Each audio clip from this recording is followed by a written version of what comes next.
करीबन शाम के 5 बज रहे थे। फुटपाथ में कई गरीब लोग, बच्चे खड़े थे और हल्ला गुल्ला कर रहे थे। वो एक लाइन बनाकर खड़े थे। उसी दौरान बाइक से एसआई अरविंद और कांस्टेबल कृष्णा जा रहे होते हैं। फुटपाथ में लंबी लाइन देखकर एसआई अरविंद अपनी बाइक रोकते हैं और वहाँ पे लोगों को वो देखने लगते हैं। क्या कृष्णा, यहाँ पे लाइन कैसी? कोई यहाँ पे कुछ बांट भी नहीं रहा है और लग भी नहीं रहा है कि आगे भी यहाँ पे कुछ ऐसा होने वाला है। फिर ये लाइन कैसा यहाँ? सर, यहाँ पे बहुत ही दयालु प्रकृति की बहू अनामिका पानी पूरी बेचती है। जिन्हें जितना खाने का मन होता है वो उसे पेट भर के खिलाती है और बदले में जितना दे दे रख लेती है। इसीलिए सब यहाँ पे उसका लाइन लगा के इंतजार कर रहे हैं। आज के जमाने में भी ऐसे अच्छे इंसान होते हैं क्या? बहुत बढ़िया बात है कृष्णा। फिर तो हमें भी एक बार खा के देखना चाहिए। क्या कहते हो कृष्णा? बिल्कुल सही कहा सर। ऐसा कहकर रोड के बगल में बाइक लगा के एसआई अरविंद और कांस्टेबल कृष्णा इंतजार करने लगते हैं दयालु अनामिका के लिए। थोड़ी देर बाद गरीब अनामिका अपने पानी पूरी के ठेले को ढकेलते हुए वहाँ पहुँचती है। सभी लोग अनामिका को देखकर खुश होकर नमस्ते करते हैं। आप सभी लोगों को नमस्ते। आप लोग अच्छे हैं ना? मुझे माफ कर दीजिएगा, मुझे आने में थोड़ी देर हो गई। बड़ी मजाक किया हो। इतनी दयालु होकर हमसे तुम माफी मांग रही हो? ऐसी बातें ना करो। हाँ मैडम, आप तो महान है। इतनी बड़ी दिल की है। हम जैसे गरीबों पे आप दया कर रही है, यही बहुत है। ठीक है, बस 10 मिनट इंतजार कीजिए। मैं सभी को पानी पूरी के साथ साथ गर्मा गर्म कटलेट भी दूंगी। इस तरह कहने पे सभी लोग बहुत खुश हो जाते हैं। अनामिका पानी पूरी के साथ साथ गर्मा गर्म कटलेट की तैयारी करती है। उधर घर पे सासू माँ शारदा एक बेल्ट लेके अपने कमरे के अंदर खुद को उसी से मारने लगती है। उधर बेड पे बैठे पति प्रसाद ये सब सिनेमा के तरह देखे जा रहे थे। ये देखकर शारदा को बड़ी चिढ़ मचती है। वो अपने बेल्ट से एक चमाट प्रसाद को भी लगा देती है, जिस वजह से प्रसाद को बड़ा गुस्सा आता है और गुस्से से वो कहने लगते हैं, अरे शारदा, अपने पागलपन की वजह से तुम मार रही हो, पर मैं तो पागल नहीं हूँ। मुझे क्यों मार रही हो? बहू के पास जाके जो मैं कह रही हूँ कह के आइए। मैं नहीं पूछूंगा शारदा, अभी बहू बहुत व्यस्त होगी, वो देखेगी पर बात नहीं करेगी। ऐसी बातें मत कहिए जी। दिन ब दिन बहू ये पानी पूरी बेच के ढेर सारे पैसे कमा रही है। अच्छी बात नहीं है। ये तो अच्छी बात है ना। तुम्हें वो चिल्लड़ गिनने की क्या जरूरत है? आप मेरा दर्द कैसे समझेंगे? पता नहीं मैं आपको कैसे समझाऊं। मुझे कुछ समझ नहीं आ रहा है। बहू इतना खर्च करती है और बदले में चिल्लड़ लेके घर आती है। ऐसा क्या? इसका मतलब बहू का व्यापार अच्छा चल नहीं रहा है, इसीलिए चिल्लड़ लेके वो लौट आ रही है। आप कैसी कैसी बातें करते हो जी। जब वो घर से निकलती है तो भर भर के पानी पूरी, मिर्ची भाजी, कटलेट लेकर वो जाती है, लेकिन जब वापस लौट के आती है तो कुछ भी नहीं रहता है। पैसों के बारे में पूछो तो 2-4 चिल्लड़ निकाल के मेरे हाथ में वो दे देती है। तो तुम क्या कहना चाहती हो शारदा? पानी पूरी बेच के बहू जो पैसे कमा रही है वो अपने पास छुपा रही है, यही अनुमान हो रहा है मुझे। शायद ऐसा ना हो रहा हो शारदा। आपको कुछ नहीं पता, ऐसे ही हो रहा है। हम एक काम कर सकते हैं। हम तो बाजार जाते ही रहते हैं। जहाँ वो पानी पूरी बेचा करती है हम वहाँ पर एक बार जाएंगे, तब जाके हमें समझ में आएगा बहू का पानी पूरी का व्यापार कैसे चल रहा है। ठीक है शारदा, चलो वो भी देख लेते हैं। इस तरह कह के शारदा और प्रसाद अपने घर से बाहर निकल जाते हैं। अनामिका वहाँ पे लाइन में लगे सभी लोगों को पानी पूरी दे रही थी और बदले में उनसे छुट्टा ले रही थी। तब तक कांस्टेबल कृष्णा बिना लाइन में लगे हुए सीधा उसके पास जाने लगते हैं, तो वहाँ के लोग उसे रोक देते हैं। हल्ला मत कीजिए, ये तो हमारे पुलिस ऑफिसर है, हमारी सुरक्षा के लिए फर्ज निभा रहे हैं, लेकिन ये अपनी कीमती वक्त निकाल के यहाँ है हमसे पानी पूरी खाने के लिए। पानी पूरी खाएंगे और फिर यहाँ से चले जाएंगे। अनामिका की बातें सुन के सभी लोग शांत हो जाते हैं। ये देखकर एसआई अरविंद को अनामिका के प्रति और भी सम्मान जागता है। अनामिका कांस्टेबल कृष्णा को खाने के लिए पानी पूरी देती है। उनसे पैसे लेकर वो पानी पूरी लेकर एसआई अरविंद को देने के लिए जाती है। दोनों अनामिका के ठेले से पानी पूरी खा के खुशी खुशी वहाँ से चले जाते हैं। तब तक शारदा और प्रसाद भी अनामिका के पानी पूरी के ठेले के पास पहुँच जाते हैं। अनामिका उन दोनों को बैठने के लिए स्टूल देती है। वो दोनों वहाँ जाके बैठते हैं। अनामिका फिर से सभी को पानी पूरी देने लगती है। शारदा देखती है उन लोगों को जो पानी पूरी खा रहे थे और बदले में चिल्लर दे रहे थे, पर शारदा को ये चिल्लर देने वाली बात बिल्कुल अच्छी नहीं लगी। वहाँ गोलगप्पा खाने आए सभी को वो घूर घूर के देखने लगती है। तुम लोग सब इतना इतना पानी पूरी कटलेट खा रहे हो और बदले में चिल्लर दे रहे हो। तुम लोगों को जरा सोचना चाहिए कि इसका भी अपना घर परिवार है, इसी से घर चलता होगा। देखिए बड़ी माँ, इनका दिल बहुत बड़ा है, इनके साथ भी भलाई होगा। देखो बहू, जिस क्वालिटी का खाना खा रहे हैं और जो पैसे दे रहे हैं उसमें कोई मेल नहीं है, कैसे चलेगा? हाँ माँ जी, अभी यहाँ पे आप कुछ भी मत कहिए। जो कुछ कहना है हम घर जाके बात कर सकते हैं, बाद में मैं आपको सब समझा के बताऊंगी। इस तरह कहने पे शारदा वहाँ से गुस्से से उठकर चली जाती है। ये देखकर प्रसाद कहते हैं, बहू, तुम अपनी सास के बारे में मत सोचो, जो काम कर रही हो वो खत्म करो, घर आके बात करेंगे। ठीक है पिताजी। इस तरह कहने पे प्रसाद भी वहाँ से चले जाते हैं। अनामिका सभी को पानी पूरी खिलाती है जो जो उसके पास पानी पूरी के लिए आए होते हैं। फिर रात के 10 बज चुके थे। रमेश ऑफिस से सीधा वहीं पे जाता है। फिर अनामिका ठेले को ढकेलते हुए और रमेश अपनी बाइक लेके अच्छी अच्छी बात करते हुए दोनों घर लौट आते हैं। ठीक उसी वक्त घर के बाहर शारदा बेल्ट लेकर खड़ी थी। ये देखकर रमेश और अनामिका बहुत परेशान हो जाते हैं। माँ जी, मेरी बात तो सुनिए। एक दिन इसी तरह जब पानी पूरी बेच के मैं घर लौट रही थी, रात के करीबन उस वक्त 11 बज रहे थे। 2 बदमाश लोग मेरे पीछे पड़ गए। उस वक्त यही फुटपाथ के सारे लोग खड़े हो गए थे। उन्होंने उन दोनों को अच्छे से सबक सिखाया, तब जाके वो भागे। हाँ शारदा, उस दिन ने बहू ने हमें फोन किया था, पर हम गए नहीं। जब उस दिन गए नहीं तो आज सवाल करने का कोई हक भी नहीं है। इस तरह से कहने पे शारदा चुप हो जाती है। फिर रमेश और अनामिका घर के अंदर जाते हैं। इसी तरह दिन निकल रहे थे। एक दिन एक अमीर आदमी अनामिका के ठेले के पास आता है और पानी पूरी खाने लगता है। फिर ब्रीफकेस से पैसों का बंडल निकाल के अनामिका को देता है। ये ले लो। मुझे इतने पैसों की क्या जरूरत है सर? पानी पूरी के बस 100 रुपए हुए, उतना ही देने से काफी है। पैसा आ रहा है, तुम ना कह रही हो। तुम्हें नहीं पता पैसों की क्या कीमत है। अपना नंबर बताओ, मैं फोन पे कर दूंगा। कोई बात नहीं सर, फिर आइएगा तो दे दीजिएगा। इस तरह कहते हुए वो बुजुर्ग आदमी फोन पे बात करते हुए वहाँ से चले जाते हैं। जाने के दौरान ठेले के पास ही एक पैसों का बंडल गिर गया है, इस बात का उन्हें ध्यान नहीं रहता। उस दिन अनामिका जब घर जा रही होती है तो उसे वो पैसों का बंडल नीचे मिलता है। बंडल उठाकर देखती है, सारे नकली रुपए थे। हर नोट के ऊपर एक ही नंबर लिखा हुआ है। ये देखकर अनामिका तुरंत पुलिस को फोन करती है। तुरंत एसआई अरविंद वहाँ पे आ जाते हैं। अनामिका उन्हें पूरी बात बताती है। फिर एसआई अरविंद उसे एक तस्वीर दिखाते हैं। हाँ सर, ये वही है। मतलब जो इन्फॉर्मेशन हमें मिली थी वो सही है। तो मैडम, उसे किस तरफ जाते हुए देखा था? देखा था ना, वो फोन पे बातें करते करते इस तरफ चले गए। इस तरह कहने पे एसआई अरविंद और कांस्टेबल कृष्णा उसी तरफ चले जाते हैं। वहाँ पे वो एक पुराना बंगलो देखते हैं जहाँ पे एक बुजुर्ग आदमी और उसके साथ एक और आदमी था। वहाँ पे दोनों बैठ के जाली नोटों को गिन रहे होते हैं। एसआई अरविंद और कांस्टेबल कृष्णा उन्हें रंगे हाथों पकड़ लेते हैं। फिर हथकड़ी पहनाकर वहाँ से वो ले जाते हैं। अगले दिन शाम को एसआई अरविंद और कांस्टेबल कृष्णा हाथ में पैसों का बैग लेकर अनामिका का इंतजार कर रहे होते हैं। उसी वक्त अनामिका पानी पूरी का ठेला लेकर वहाँ पे आके पहुँचती है। तुमने चोर को पकड़ने के लिए हमें मदद की है, इसलिए सरकार इनाम देना चाहती है, ये रख लो। ये सुनकर अनामिका बहुत खुश होती है और वो पैसे रख लेती है। क्या मैं जान सकता हूँ इन पैसों से तुम क्या करोगी? जरूर सर, देखिए यहाँ पे ये गरीब लोगों को जो मिलता वही खाते हैं, जहाँ मौका मिलता सो जाते हैं। बारिश, ठंड, गर्मी में कितनी तकलीफ होती है इन्हें। इनके रहने के लिए मैं एक आश्रम बनाना चाहती हूँ सर। ये बात सुनकर वहाँ पे उपस्थित सभी लोग तालियां बजाने लगते हैं। फिर परिकल्पना के मुताबिक वो एक जगह खरीदती है और वहाँ पे आश्रम बनाती है।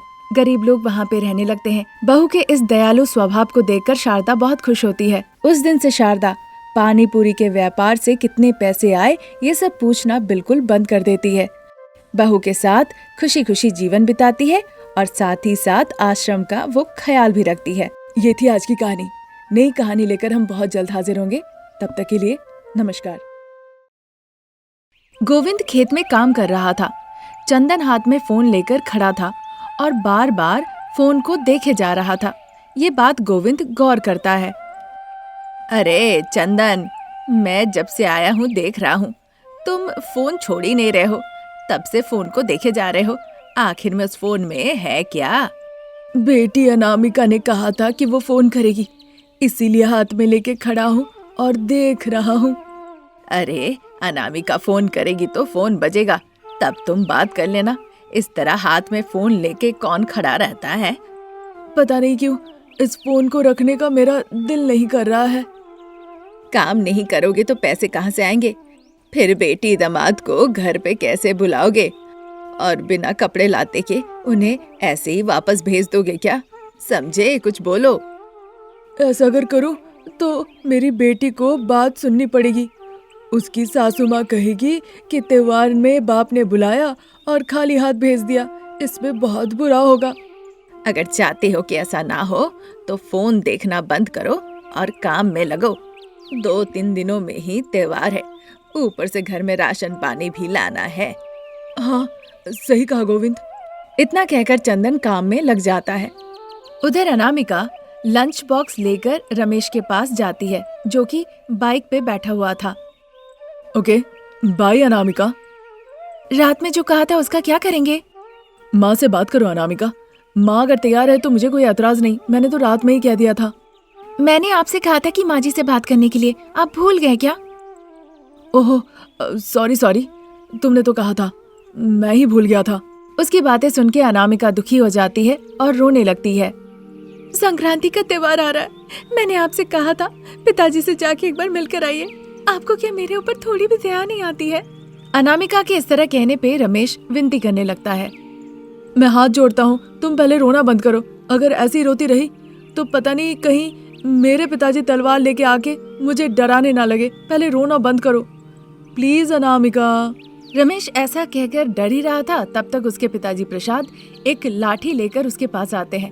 अनामिका को इस तरह रोते हुए देखकर वो नाराज हो जाते हैं। क्या हुआ? ऐसा क्या कह दिया कि बहू रो रही है? अरे पिताजी, मैंने कुछ नहीं कहा। संक्रांति का त्योहार आ रहा है, इसीलिए वो अपने पिताजी से मिलने जाना चाहती है। ये इसमें क्या गुनाह है? ये तो हर महिला का अपना अधिकार है। इसमें कोई गलती है? मैंने नहीं कहा पिताजी, बस इतना कहा कि तुम जाके माँ से पूछ लो फिर जाओ। कल रात में कहा था कि ये खुद जाकर पूछेंगे और अभी कह रहे हैं मुझे जाके पूछने। तो इसमें डरने की क्या बात है? जाके अपनी सास से पूछो, मैं वहीं पे रहूंगा। ये सुनकर रमेश को लगा अच्छा मौका है। वो जल्दी से अपना बाइक लेके वहाँ से निकल गया। उधर शारदा अपने बेडरूम में बैठकर बेटी लावण्या से बात कर रही होती है। लावण्या, तुम्हारी सास तुम्हारी अच्छे से देखभाल तो करती है ना? अच्छे से देखभाल करती है माँ। दामाद जी के साथ संबंध अच्छे हैं ना? हाँ माँ, पर ये सब क्यों पूछ रही हो? तुम बस वहाँ खुश रहो, तुम्हारी माँ यही चाहती है। कहो तो मैं और तुम्हारे पिताजी एक बार जाके बात करें क्या? पर क्यों माँ? क्योंकि संक्रांति का त्योहार आ रहा है, तुम्हारी नई शादी हुई है, तुम और दामाद यहीं रहना, नए कपड़े के साथ विदा करेंगे। ऐसा क्या? तो मैं उनसे एक बार पूछकर आपको बताती हूँ। दामाद जी आते बात करके फोन करके बताना। इतना कहकर शारदा फोन रखती है। तब तक अनामिका और प्रसाद अंदर आते हैं। बहू को देखकर शारदा कहती है, बहू, बेटा ऑफिस चला गया? चले गए माँ जी।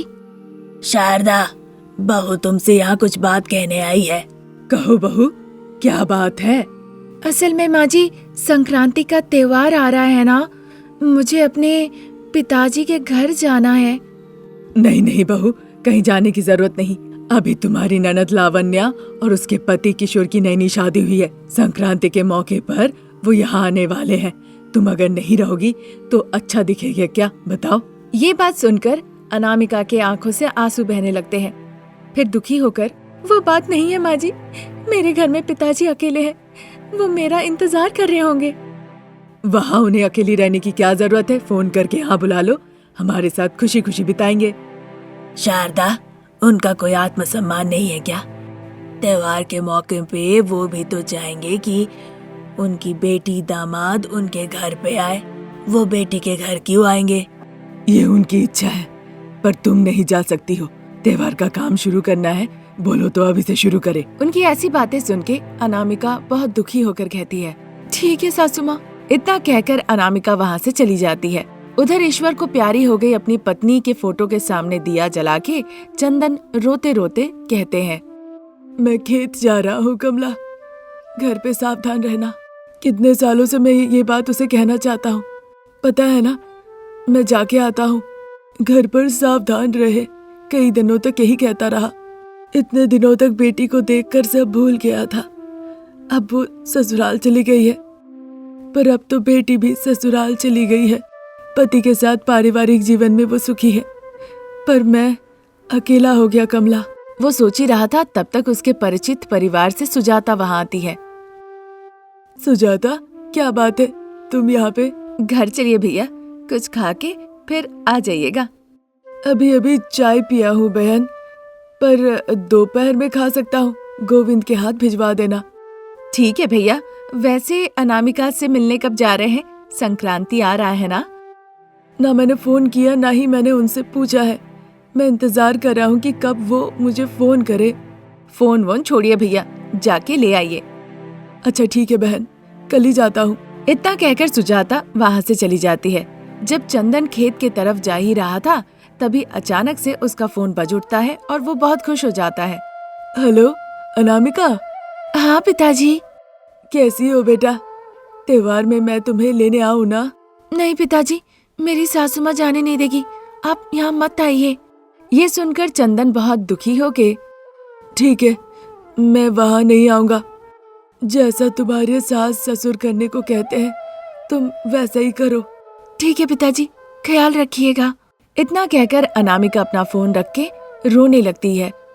रोते देख शारदा उसे डांट फटकार लगाती है और वहाँ से चली जाती है। 2 दिन निकल जाते हैं। लावण्या और किशोर शारदा के घर गाड़ी में बैठकर आते हैं। शारदा, प्रसाद, रमेश और अनामिका सभी लोग उनका स्वागत करते हैं, वो भी बहुत ही सम्मान के साथ। अगले दिन त्योहार का दिन था, सर्दियों का मौसम था। अनामिका सुबह सुबह उठ के पूरे आंगन में अच्छे से रंगोली देती है। लावण्या उसे मदद करती है। तब तक शारदा वहाँ आकर देखने लगती है। आपको कुछ चाहिए क्या माँ जी?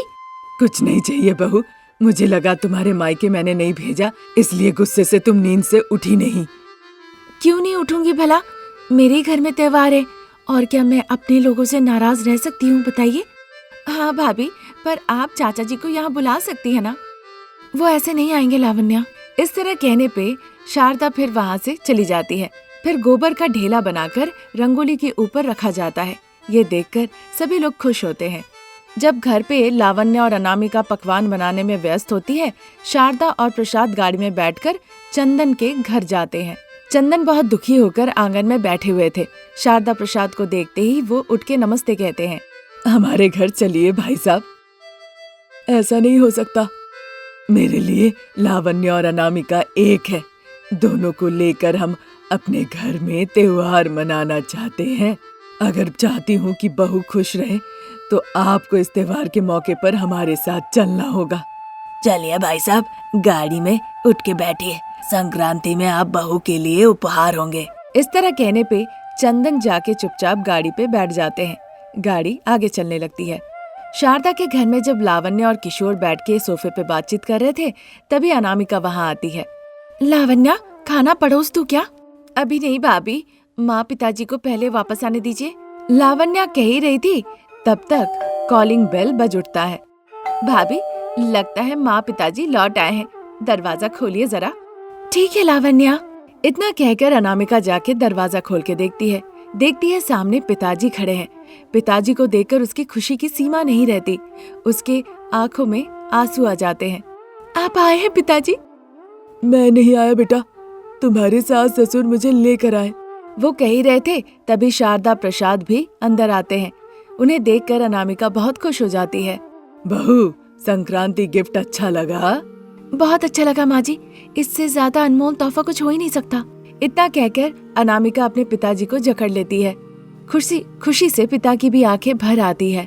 बहू, बाप बेटी के प्यार से तो तुम लोगों का पेट भर जाएगा, पर हमें भूख लगी है। चलिए मैं परोस देती हूँ माँ जी। सारा इंतजाम तुम लोग करो, फिर हम सब एक साथ इस त्योहार के मौके पर नीचे बैठ के खाएंगे।